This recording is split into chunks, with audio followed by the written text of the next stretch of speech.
Hey everybody, and welcome to the 2024 Key Stage 2 SATs walkthrough for the GPS paper. Guys, 50 questions, 50 marks, you know how it goes. It's the same every year. If you're here after the test, then you can see whether you got some of these questions right or wrong. If you're here just revising for your SATs coming up, then good luck to you. Hopefully you can learn some bits from me going through this paper today. Guys, I'm going to be whizzing through it, and any learning that comes out of the questions, I will just tell you, but I'm not going to spend too long on any question. All right? That's how it goes. And if you like this video, do stick around till the end. I've got a really hard question at the end, by the way. Hardest GPS question I've ever seen. So stick around for that. Leave a little comment.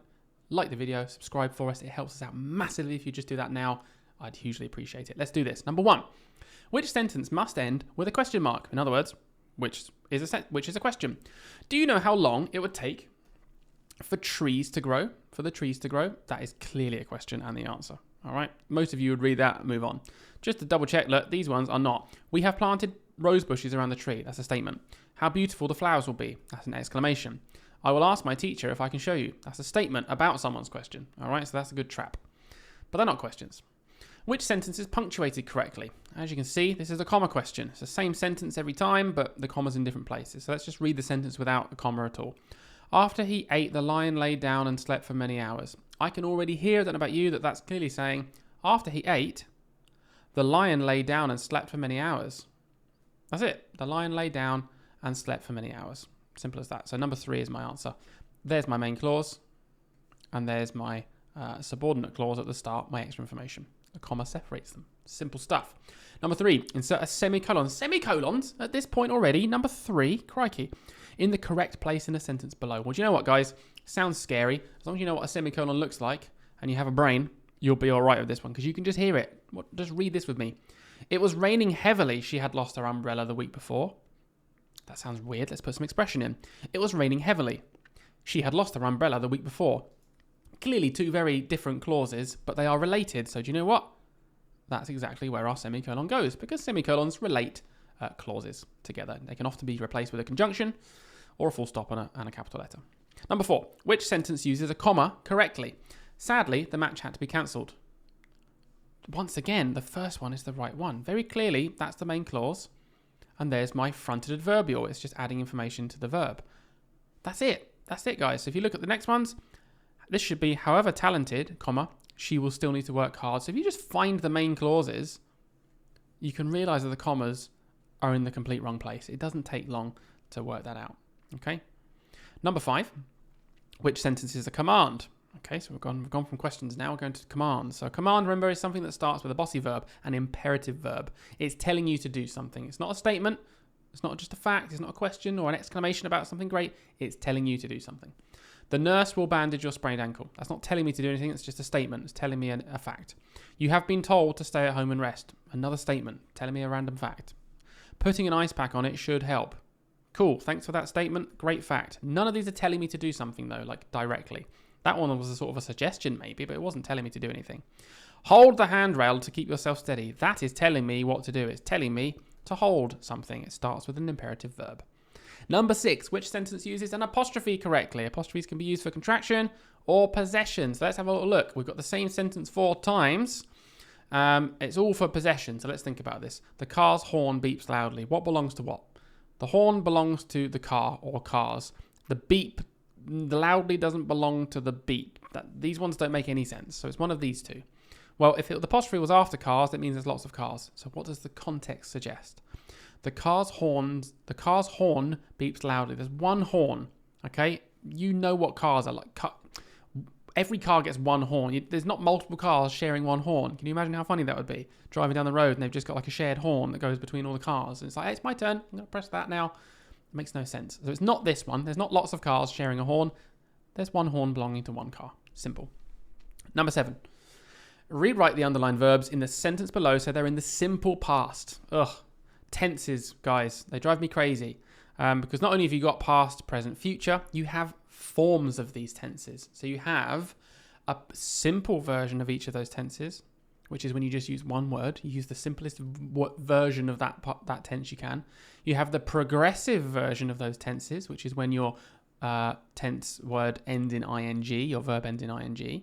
You make it sound like it's still progressing. And then you have the perfect version of a verb, which is when you typically use have or had or has before the verb to make it sound like it's been perfected. Really just, I don't know. I'm not going to go and comment about whether that's good learning or not, but we need to know it for this. So we need to put this in the simple past, so which means one word answers. Oliver feels proud. Oliver felt proud. When he collects, when he collected. And after he wins, after he won the race. Okay, so they're all in the simplest version of the past tense I can think of. I'm not doing was feeling or had collected. That's not simple. Keep it. If it says simple, keep it simple. One word answers. Tick one box, number 8, sorry. Tick one box in each row to show whether the underlined word is a possessive pronoun or a relative pronoun. Do you know what? The only thing that matters here is it possessive or not? That's how you can answer this question. If they're all pronouns, I don't really care. I'm just thinking which one's possessive, which one shows that something belongs to someone. That red cycle helmet is mine. Okay, that's clearly showing possession. I own it. Possessive. I wear it when I ride the new bike, which my uncle gave me. Well, that's just starting a relative clause. Nothing to do with possession, this word. It's relative. And my bike goes much faster than yours, as in the one you own. That's possessive again. Really quite a straightforward question. Number 9. Tick the sentence that must end with a question mark. Didn't we have this in number 1? Another question. Another question. Ugh, I don't know. Seems weird though. If you don't mind, I'd rather stay at home today. Great fact. Cool statement. He asked why his parents wanted to move house. Okay, it's not a question, because it's a statement about someone else's question. It's just telling me that, or he asked this. So, okay, no one's asking me anything. That's not a question. If you finish your homework, are you able to stay? That is a direct question. I'm asking someone for a response. There's my answer. And the last one, just out of interest. She wondered if she would ever find the answer to her question. It's like, cool, it's just a statement about what someone wonders. Whether it's about a question they have or not, it doesn't matter. It's not an actual question. It's just a statement. That's the traps they try to use in this. Tick the word that is an antonym of happy. Remember, antonym means opposite in meaning. So what's opposite of happy? Contented? No, that kind of means happy. Bored? Is that the opposite of happy? The opposite of happy, I think, is sad, right? So we're looking for something that means sad. Cheerful? No. Miserable? That definitely means sad. So bored is a good trap because it definitely doesn't mean happy, but it's not the opposite. Number 11. Which sentence is the most formal? These questions always make me laugh because I just think they're so obvious. One of them, there's 3 sentences that are always written like, all right, mate, how you doing? And there's always one that's like, oh, yes, well, I'm going to use the most posh words I possibly can. Just look at them. Which one stands out to you? The school would save so much money, wouldn't it? The school could end up better off financially. The school would benefit from the financial savings. It's a great idea to save school funds. Like, I don't know about you guys, but I just think they always stand out like a sore thumb because they just use words that they're just very particular and precise words. Whereas these ones have contractions in them or like sayings that people use better off. It's just they're quite slangy, aren't they? I don't know. I just find them quite funny. Let me know if you find them funny in the comments. Insert a dash in the correct place in the sentence below. Kind of like that semicolon one. You just use your common sense. As long as you know what a dash looks like that, you can just use your common sense. Here we go. I will not tell you any more about the film. You'll have to see it for yourself. Where does it feel like there could be breaking into 2 sentences? I will not tell you any more about the film. You'll have to see it for yourself. Okay, that clearly is where the dash goes. Insert it. Done. Number 13. Which sentence uses capital letters correctly? Well, look, there's a few capital letters to compare. We've got July, grandparents, and Newcastle. So let's just go through that. July, should that be capitalized? Yes. So that one's gone. Grandparents. I want to visit my grandparents. Should that be capitalized? No, it's a common noun. It's not the name of the grandparents. So that one's gone. Newcastle is a place. Should that be capitalized? Of course it should. So that one's gone. Through the powers of deduction alone, this is the correct answer. Good way to do those ones, guys. Number 14. Insert a pair of brackets in the correct place in the sentence below. Once again, if you know what a pair of brackets is, use your common sense. You can just hear it. Brackets go around extra information, like a relative clause or something in the middle of a sentence. It has to be in the middle because you need an end bracket, first bracket and a start bracket. I suppose it doesn't actually because you could do it at the end and have a full stop. But generally in these questions, it's in the middle. Let's just see. The players, both former world champions, waited at the side of the court. Where's my main clause? The players waited at the side of the court. This is my extra information, so brackets go around it. So straightforward, guys. I hope you can see that as being quite easy as well. Number 15. Look at the underlined pronoun in the sentence below. We've got themselves. Circle the noun that it refers to. Great question. I love this question because we know that pronouns replace nouns and we usually use them to avoid repeating the noun over and over again in a sentence. I wouldn't say Mr. Stevens looked at Mr. Stevens' wrist and Mr. Stevens thought Mr. Stevens' wrist looks funny. You wouldn't say that. I'd say Mr. Stevens looked at his wrist and he thought his wrist looked funny. So the pronouns after it refer to the first thing in the sentence, the first actual noun, which for me was Mr. Stevens. So what's themselves referring to in this? Is it bicycles? Let's have a look. Early bicycles did not have pedals, so riders had to push themselves up. Okay, themselves is referring to riders, isn't it? That's what it is. Rather than saying, so riders had to push riders along using their feet. Themselves means riders, not bicycles or pedals. Quite an easy question when you really think about it, but a cool one. I like that question. Well done, Sats. You made a good question. What is the grammatical term for the underlined words in the sentence below? The cat that was stuck in the tree. Well, it starts with a relative pronoun. It's extra information. What is it? A noun phrase describes something. It's not describing something. A relative clause, yes. A coordinating conjunction, well, that's just a single word for a start, not a phrase. Doesn't make sense. A main clause, no, because I can identify that this bit doesn't make sense by itself. So once again, even if you didn't know, powers of deduction, if you know what a noun phrase is and these two very basic things, you're going to get it right. So use the test strategies when you're doing your SATs if you are yet to do it. Tick one box in each row to show whether the sentence is written in standard or non-standard English. Basically, is written correctly or not. You haven't done a bad job, she told us. Sounds weird, but that does make sense. You haven't done a bad job. In other words, you've done a good job. Strange way to say it, but it is standard English. It's not wrong. You ain't done a bad job. I mean, come on. Ain't. You've done an excellent job, she told us. There you go. That's a better way of saying that first one, isn't it? You've done an excellent job. Excellent. It means you have. You have done an excellent job. You done an excellent job doesn't make sense without the word have. It needs to be you've or you have. So there we are. Standard, non-standard, standard, non-standard. Again, most of these are just think about how we speak. Number 18. Insert a full stop, a question mark, and an exclamation mark in the correct places. Guys, that's crazy. What? Like 3 things for 1 mark. Let's have a look at it. Did you see that goal? I thought it was incredible, exclaimed Elle. Well, for a start, a full stop's going to go there. You wouldn't put an exclamation mark here if someone exclaimed something. You'd put it within the speech. Did you see that goal? That's a question. I thought it was incredible. That's an exclamation mark, which then makes sense that it says exclaimed Elle. So not too bad after all. You just have to take your time on that kind of question. Number 19. Which sentence is the most formal? Another formal one. Crikey. Okay, let's see if it happens again. Right. First of all, contractions. Immediately get rid of them. It's not formal if there's contracted words. You should have said we would. We would appreciate it. Please pick up your litter and put it in the bin. It's a nice sentence, but it's not really that formal. There could be a better one. We request that you put any litter in the bins provided. I mean, come on.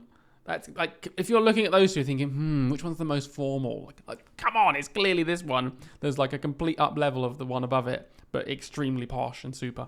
Again, last one, it's got a contraction straight away, so I'm not even going to consider it. So formality, I don't know. I just think it's just a silly question. It's just quite easy. What is the grammatical term for the underlined words in the sentence below? Right, we've got the dusty, narrow pathway behind the house. This is a noun phrase. It's describing the pathway. Everything here is describing the pathway. So that's what it is. You might be like, oh, but this bit's a prepositional phrase. Well, look, none of these things say prepositional phrase, so you couldn't even get trapped even if you thought it was. So it doesn't matter. These ones don't make sense. This is the only one that makes sense. So use your test skills, guys. Sometimes it just, a bit of common sense and deduction just makes these quite easy anyway. Which sentence is punctuated correctly? Please take out your books, said the teacher. Well, straight away there should be some speech marks ending here, so that doesn't make sense, like this one. Please take out your books, said the teacher, calmly and finish your poems.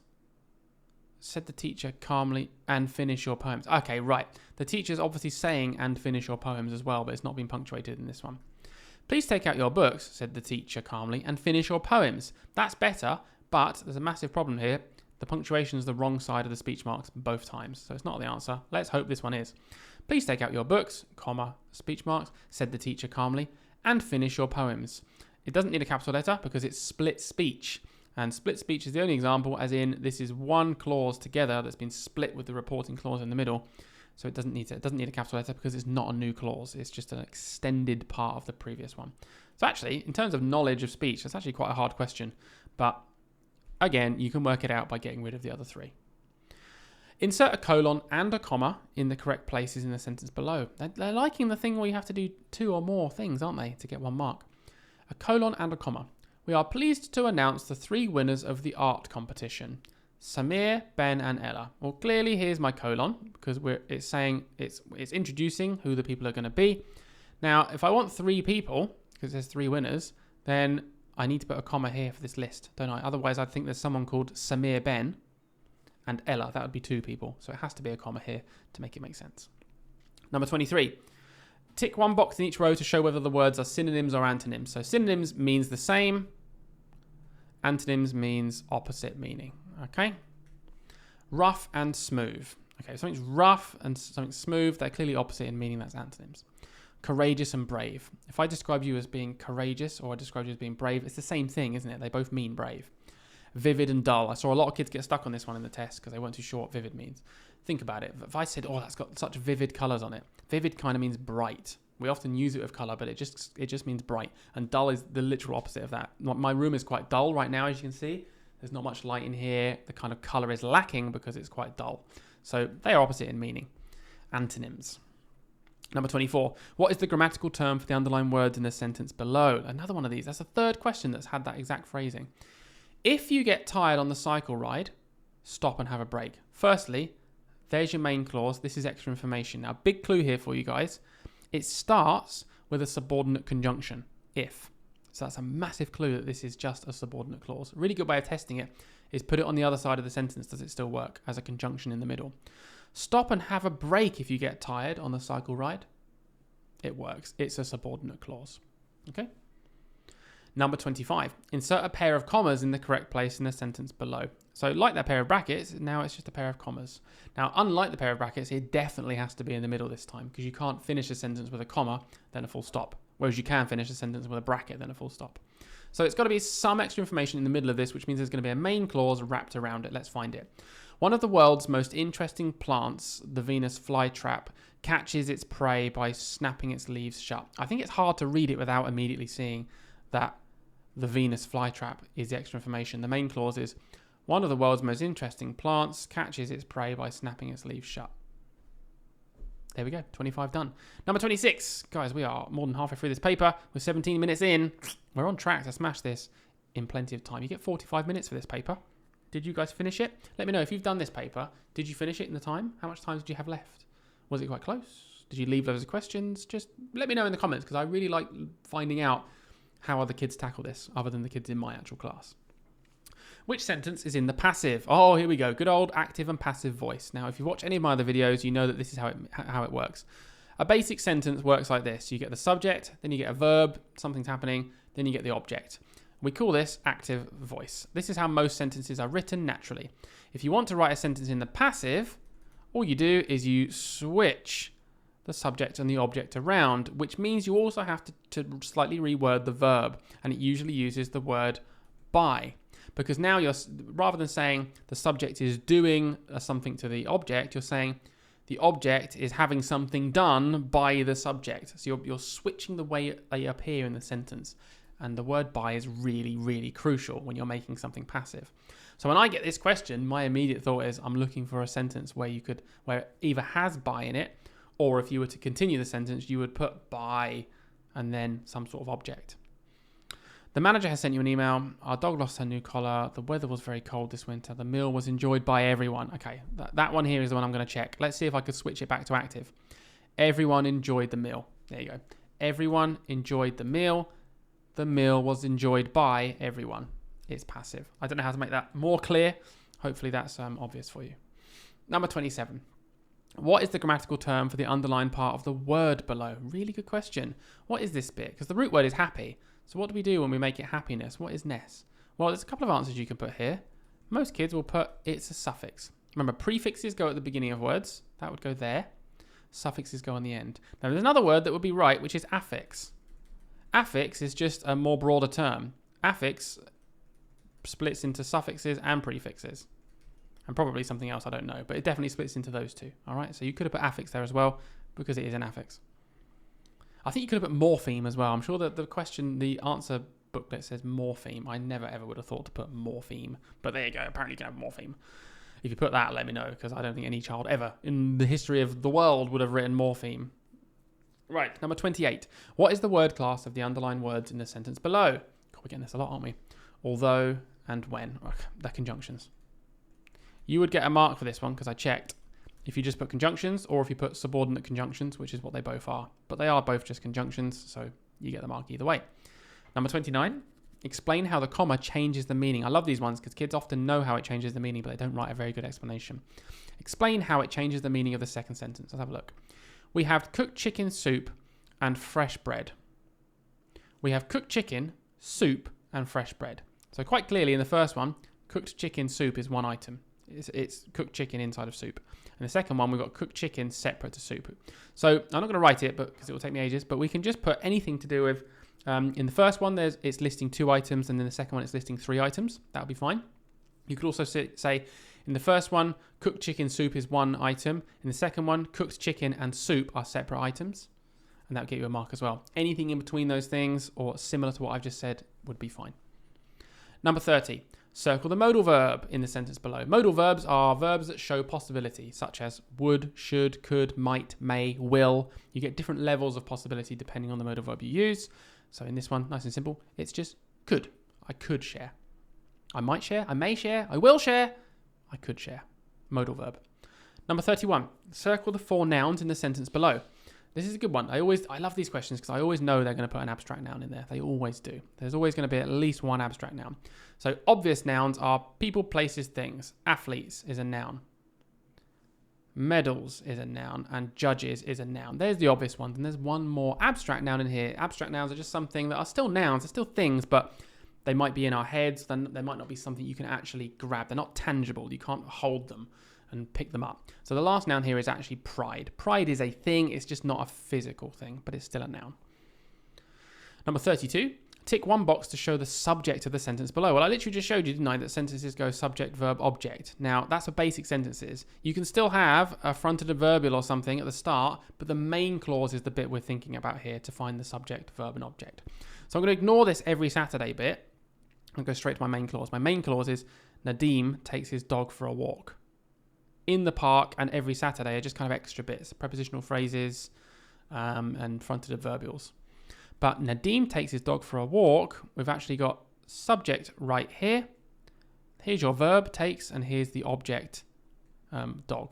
So if you really understand sentences, those questions aren't too tricky. Look for the main clause is my advice. Number 33, add a prefix to the word charge in the sentence below to show that the waiter did not charge too much. That's really interesting. Got to be careful with this one because if you put like discharge, that is a word, but it doesn't do this. So the waiter was careful not to overcharge the customer. It's showing that he's being careful not to charge too much. You can also have surcharge. He was careful not to surcharge the customer because a surcharge it means the same thing. It means an overcharge. You've charged too much. So both of those would have been acceptable as long as you spell them right. Number 34, what is the word class of the underlined words in the sentence below? We had a drink after our swim in the pool. I think they're very obvious nouns, aren't they? They're not even abstract. Very, very obvious nouns. I guess some kids might think that's a verb because drink can be used as a verb. But with swim and pool, I suppose actually, no, I'll take it back. Swim can be used as a verb as well. Pool is quite clearly a noun though. So I'll take it back. That there was a trap there. I just think it was fairly obvious that they were actually just things and not verbs. Insert a hyphen in the correct place in the sentence below. There was a build-up of litter around the bins. Right, straight away. Hyphenated adjectives here. There was a build-up of litter around the bins in the school playground. Hyphens join words together. I don't want the concept of building to be separate or the concept of the direction of up. Build-up combines together to mean nothing to do with that. It just means something else. So we have to use a hyphen to show that this is a compound word now. It's not 2 separate words. I don't want anyone to get confused. Number 36, circle the coordinating conjunction. Guys, there's 2 types of conjunctions. You get coordinating and you get subordinating conjunctions. Subordinating conjunctions, we've already seen, they can be used to start sentences. You can take the subordinate conjunction to the beginning. Coordinating conjunctions can't do that. They can only coordinate. They can only go in between 2 clauses. So let's find it. The journey proved difficult as they had to travel by night, but there it is. They made good time once the stars came out. Now, once is another conjunction, but that's subordinate because I could have switched the sentence around. I could start a sentence with once. I could say, once the stars come out to guide them, they made good time. So that's a subordinate conjunction. And this one's a coordinating conjunction. Classic question, comes up every year in the GPS paper, something like that. Which word class is hand operated in the sentence below? One person turned the hand-operated wheel while the other steered the boat. Well, hand-operated is just describing this noun, isn't it? So therefore it's an adjective. Done. Bit of deduction there, guys. It's clearly not a noun. It's clearly not an adverb, and it's clearly not a verb. It's not a doing word, so I think it's fairly obvious that that's a describing word. Number 38. We're getting there, aren't we, guys? Draw a line to match the first part of each sentence to the second part so that each sentence is correct. Oh, look, we've got the teachers, no apostrophe. The teachers with an apostrophe after the S, so we know it's multiple teachers. And the teachers before the S to show that it's one teacher. So what makes the most sense? Let's have a look. Staff room was full of books and old armchairs. That, to me, feels like it's talking about lots of teachers because it's talking about the staff room and multiple things, books and armchairs. So I'm going to match that to that one. New mug was a present for her class. The teacher's new mug was a present from her class. That's showing that the new mug belongs to this teacher. Let's hope this last one has nothing to do with possession because this has no apostrophe. The teachers were taking part in the school play. Yeah, absolutely. Undeniably right. There's no possession in this one. So it matches to that one. That might be the better way to do it. And then just decide between the two possessive ones which one goes with multiple teachers. Number 39, add a prefix. Another prefix question. We've got a lot of repetition in this paper, aren't we, guys? Quite a few questions that are like very much the same as previous ones, but probably just a bit harder. Add a prefix to the underlined word to make its antonym. So that means give it its opposite meaning. Write the whole word in the box. Really important there. I definitely, if I didn't read that, would have just written the prefix. Aisha had a very mature attitude to life. What's the opposite of mature? Is just immature, right? So don't just put im. You've got to actually write the whole word. And I think they're testing to see if you'll double the M, because doubling the M is really important. Im is the prefix, and mature just happens to also start with an M. So we do get two M's here. If you only put one M, you would not get the mark. Spelling matters in these kinds of questions, all right? I'll tell you, now this one, spelling doesn't matter, and I'll explain why. What is the word class of the underlined words in the sentence below? After school, Jack takes his little brother to the park. They are determiners. They determine the noun. Now, if you spelt determiners slightly wrong, but it clearly said determiners, you'd get the mark, because this is not testing you on your spelling. Whereas this one, because it's a vocab question, it's testing you on, do you know how to spell this prefix? And do you know how to spell the root word with the prefix on it? That's very much a spelling question. This is a grammar question. It doesn't worry about the spelling. So just bear that in mind for your test, when you can think about where spelling and punctuation might actually matter. Number 41. In which sentence is dance a verb? So in other words, in which sentence is it showing that an action is happening? Our class took part in an Irish dance workshop. After he sprained his ankle, he could not dance. The dance involved moving very quickly. Ballet and hip-hop are my favourite types of dance. Right, really interesting question here, because 3 of them are nouns. Okay, and one of them is a verb. Now, I'd say one of them is hard. So let's get rid of the easy ones. The dance involved moving quickly. That is a noun. Okay, because it's just referring to the dance as a thing. It's not talking about doing it. Ballet and hip-hop are my favourite types of dances. It's a noun for the same reasons. Them two are quite easy. Now, these are the ones that are trickier. Our class took part in an Irish dance workshop. This is not being used as a verb. Once again, it's a noun because it's just, this is the noun, an Irish dance workshop. It's not a verb. The took part, this is the verb, okay? Whereas in the second one, after he sprained his ankle, we've got one verb here, we've got another verb. He could not dance. That's the verb. He could not do that action.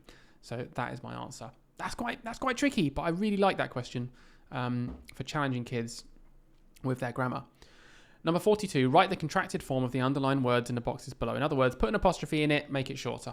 If nobody is home, if nobody's home, your parcel will not be delivered. What's the contracted form of will not? Is it willn't?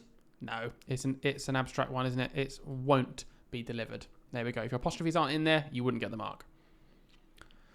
Number 43, in which sentence is fast an adverb? So remember, an adverb is just modifying how or why, or when the verb happens. So in which sentence is it modifying the verb? Although he ran fast, well, I think that one, don't you? That's modifying how or when he ran. So that's the answer. Let's just check though. Although he was a fast runner, that's an adjective. It's describing him as a fast runner. Tom did not win the race despite his fast time. It's just an adjective again. It's describing the time. And Tom's time was fast is an adjective for the same reason as the one above it. It's just in a just phrased differently.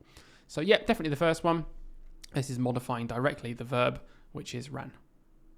44, simple past. Again, guys, what is going on with this repetition of the same sorts of things? They could have done anything. They could have done progressive present or simple future or perfect future or something, but they did simple past again.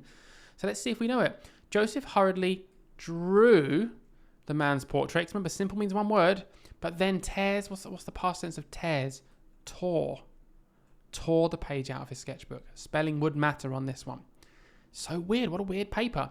Number 45. Circle the two prepositions in the sentence below. Oh, prepositions. It's quite a hard one, but I'll explain why. Obvious preposition. Remember, it means showing the position of something. Is you must stay inside the classroom. There's my preposition until it is lunchtime. The other preposition is much harder because you can have prepositions of time. Okay, and the word after. It's a tricky one because you might be thinking, hey, that's a subordinate conjunction. Just remember, words can be different things in different contexts. In this situation, it's not a subordinate conjunction. A subordinate conjunction has to have a clause following it that's extra information, okay? And sometimes not even just extra information, an actual a main clause. But in this one, it's just giving you a sense of time when something happens after something else. After playtime. Playtime is not a clause, okay? This is being used as a preposition. Really interesting question. But just remember that prepositions can be positions of time as well. Here we go. Finally, another tense one that's different. Rewrite the underlined verb so that it's in the past progressive. So still in the past tense, but this time progressive. That means it has to end in ing. So can we make this past tense and end in ing? Alexandra walked home. So it's already in the past, simple past. Alexandra was walking home. There you go. I've got my ing. And I've used the word was to make it make sense and keep it in past tense. I saw children writing in the real test is walking home. And I was like, no, you got the progressive bit right. You just forgot that it was in past tense because that would be present tense, which wouldn't get you the mark. We're nearly there, guys. A couple of questions left, 30 minutes in. Plenty of time left to go and check this paper if we were doing it on the day. Rewrite the sentence below in the passive. So we've got passive voice again. Remember to punctuate your answer correctly. So let's identify the subject, verb, and object. The noise of the traffic disturbed us. Okay, us, that's really interesting. So the noise of the traffic, that's like your subject, kind of all in one, isn't it? Disturbed is your verb, and us is the object. I want to switch it around. I want to say that we were disturbed by the noise of the traffic. Now, if I've been really picky, it's just traffic. Traffic is the subject. This is the verb, and this is the object. But I want to try and include this idea of the noise of the subject disturbed the object. So us becomes we. We were, because it's in past tense, we were disturbed. By the way, you'd get a mark for that, just so you know. We were disturbed, because it's in passive. We were disturbed by, you could either put the traffic, or we're going to use all the information, the noise of the traffic. Now, right now, as it is, I wouldn't get the mark. Can you tell me why? Think about this, because it's devastating when kids do this right and then they don't get the mark. I wouldn't get the mark right now because I didn't use a full stop. This is a grammar test and a punctuation test. If you don't punctuate it properly, you won't get the mark because it says, remember to punctuate your answer correctly. It even tells you that. So if you didn't use a capital or a full stop, you get it wrong. That's in the passive voice now because I've used by to switch around the subject and the object in the sentence. Cool. Number 48, which sentence is an exclamation? Exclamations start with how or what, but they're not questions. So I'm going to skip straight to these two. It's not going to be these ones. How do they survive without sunlight is a question. How strange some deep sea creatures look. That's not a question. That's just an exclamation. Number 49, underline the adverbial in the sentence below. We put on our PE kits before the match. Well, there's the main clause. We put on our PE kits. Before the match is our adverbial, our extra bit of information that tells us more about the verb being put. It tells us how or when or why the verb happened. Well, it was before the match. That's when it happened. Right, on to the one that I hate. This is question 50. I had a whole argument with Dylan about this, guys. Well, not argument, but we just talked about it a lot. Look at this question with me. Hardest GPS question I think I've ever seen, unless you use a test strategy. So I'm going to show you test strategy to make this really easy, but I'm also going to talk about why fundamentally it's just a really tricky question though with understanding. Circle the 2 adjectives that are synonyms in the sentence below. So remember, if you've ever learnt synonyms, you will have been told synonyms are words that mean the same. Okay? And it even says they're synonyms in the sentence below. So that suggests it's saying these words mean the same thing in this sentence, in the context of this sentence. Let's have a look. The street was lined with grand houses. The modest cottage stood out amongst its imposing neighbours. Now, test strategy kicking in here, it says adjectives, and there's only 3 adjectives. So do you know what? We only need to get rid of one of them to get this answer right. So my test strategy just says which 2 are the most similar in meaning. Now, if you know what these words mean, if you have an understanding of these 3 words, here's my problem with it. You're probably thinking, none of them mean the same thing. They all mean different things in this sentence. The problem with this question is grand and imposing are synonyms. They're not really synonyms in this sentence, but they are synonyms in other situations. Whereas modest, absolutely, categorically, is the opposite meaning to grand and imposing. Okay, it's very obviously different to the meaning of these 2. So that's how you could get the answer right, by thinking, well, modest is the odd one out, therefore it must be grand and imposing. But if you're a child and you're sat there thinking, you're really trying to justify it, and you've seen grand being used as an adjective, because generally it means it's magnificent, it's impressive perhaps in size, it's usually a very positive thing.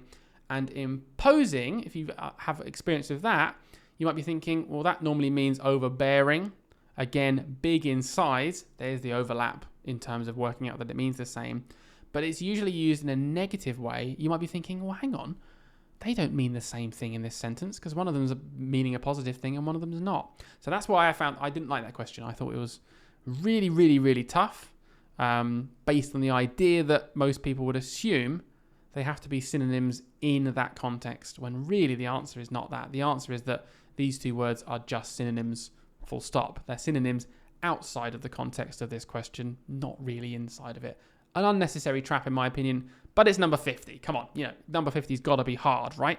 Otherwise it wouldn't be a good last question for the GPS paper. Guys, that is it from me. How many marks do you reckon you got? How many things do you reckon you would get if this paper came up for you, but they just slightly changed the wording? How much of this stuff are you secure with?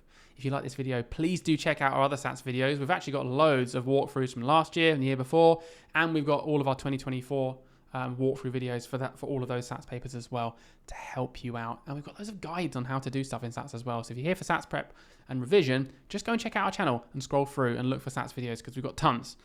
Anyway, guys, please leave a comment below. Please like if you haven't already. If you got this far in the video, I would really appreciate it for the time it took to make this video if you do that. And subscribe. Why not stick around for more videos of me and Dylan doing educational stuff? See ya.